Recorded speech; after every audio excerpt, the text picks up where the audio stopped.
કાશ્મીરમાં આતંકી હુમલામાં મૃતક શૈલેષ કળથિયાના પત્નીનો આક્રોશ, કેન્દ્રીય મંત્રી સી.આર. પાટીલ સામે વ્યક્ત કર્યો આક્રોશ. હિન્દુ મુસ્લિમોને અલગ કરી હિન્દુઓને મારી નાખ્યા.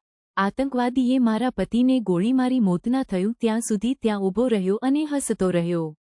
મને પાછો આપો, મારે બીજું કંઈ ન જોઈએ. આજ પછી કોઈ દિવસ કોઈ વોટ જ નહીં કરતા. જો આપણી ગવર્મેન્ટને પોતાની જ સુવિધા રાખવી છે. તમારા પાછળ કેટલા વીઆઈપી હોય છે, કેટલી ગાડીઓ હોય છે. તમારો જીવ છે. આ ટેક્સ પે કરે છે એનો જીવ નથી.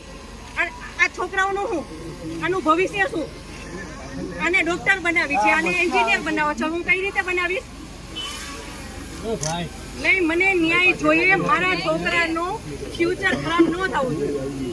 આટલા વર્ષની સર્વિસમાં એને ટેક્સ તમે કટ કરીને તમે સેલરી આપો છો ને, અને ઉપર જતા અમે કાંઈ પણ વસ્તુ ખરીદીએ છીએ, ક્યાંય જઈએ છીએ, ફરીથી ટેક્સ, ટોલ ટેક્સ, બધા ટેક્સ તમે અમારી પાસેથી લ્યો છો.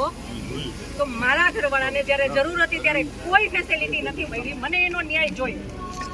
તમે લોકો અહીંયા જ રહ્યો, તમે કહો મને કે તમે શું કરશો એના માટે.